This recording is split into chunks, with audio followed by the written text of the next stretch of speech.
The U.S. stock futures are showing a stronger session on Wall Street on Friday after the Senate narrowly passed a budget blueprint for the next fiscal year. The move is seen as paving the way for the tax reform many investors believe is vital to keeping the bull market alive. But what are the stock index futures doing? Now, we see the Dow Jones Industrial Average futures up 0.4% to 23,206, while the S&P 500 futures gained 0.2% to 2,566. The Nasdaq futures also gained 0.22% to 6,111. The markets closed higher on Friday, with Japan's Nikkei 225 closing up 0.04% at 21,457.64. The benchmark index has now closed higher for 14 straight sessions.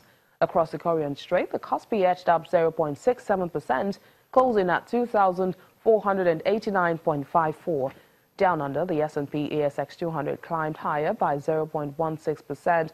to close at 5,907. The Hang Seng Index climbed 1.06%, recouping some losses after closing nearly 2% down on Thursday. Mainland markets gained after closing moderately lower in the previous session. The Shanghai Composite added 0.28% to close at 3,379.49, and the Shenzhen Composite rose 0.8%, ending at 1,999.67. Away from those numbers now, Dangote Cement PLC says it's still interested in acquiring South Africa's PPC and would do a deal at the right price. The company's outgoing Chief Executive Officer, Onno van Douwen, describes PPC as a good fit for Dangote Cement. Dangote Cement made an approach to PPC last month, but later withdrew, saying it did not want to get into a lengthy process with an uncertain outcome. PPC is already the subject of an all-share merger bid by local rival Afrisam that values it at $700 million. In the meantime, shareholders of Indigenous Bureau and International Breweries in Nigeria have approved resolutions authorizing the merger between the company, Interfax Beverages, and Pabot Breweries. The approval comes after the companies met requisite pre-merger approval by the Securities and Exchange Commission and the Nigerian Stock Exchange. In the meantime, the Securities and Exchange Commission and the Nigerian Stock Exchange are expected to give a final approval for the merger, while an application will be made to the Federal High Court for sanction. Away from Nigeria now, Acacia Mining is seeking approval and clarification over a deal struck by majority owner Barrick Gold and the Tanzanian government. This comes barely 24 hours after Barrick Gold said Acacia had agreed to pay Tanzania $300 million and hand the government a 16% stake in 3 of its gold mines. Tanzania introduced a ban on exports of unprocessed gold and copper and introduced laws that increase its ownership of mines as it believes it's not getting a fair share of its minerals. As a result of the March export ban, Acacia reports that its core earnings fell 60% to $50 million. Wheat shipments to Egypt, the world's largest buyer, are being disrupted by a dispute involving government inspectors. The disruptions were caused by a ban on the expenses paid foreign trips they once enjoyed to approve cargoes at their ports of origin. Wheat shipments to Egypt are being disrupted by a dispute involving government inspectors. This is caused by a ban on the expenses paid foreign trips they once enjoyed to approve cargoes at their ports of origin.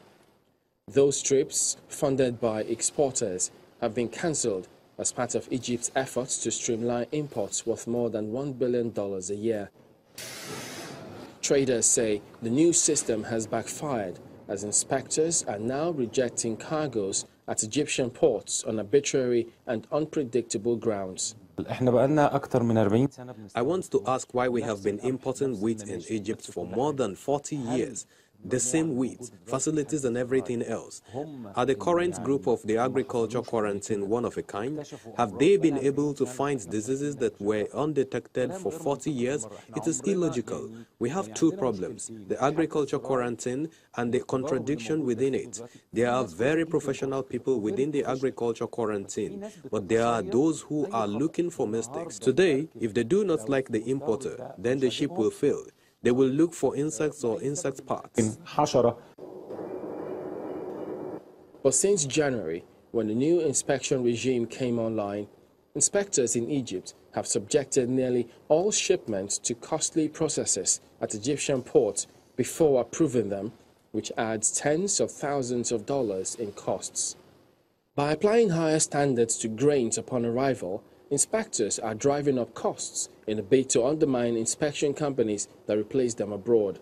They are doing more harm than good. I do not believe that they are protecting Egypt. There are international standards and Egypt will not place its own standards. No country could create its own standards. We are tied to the international standards and we all have to work within that framework. Traders say they will spend about $30,000 on inspectors, which also typically included a $3,500 pocket money payment per person.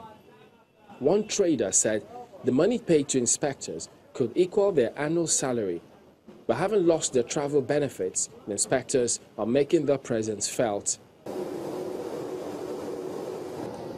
Suppliers say uncertainty is prompting them to add premiums of up to $500,000 per cargo to hedge against risks. With Egypt expecting to buy around 7 million tons of wheat in the fiscal year that began in January, these premiums add millions of dollars to the government's food subsidy bill.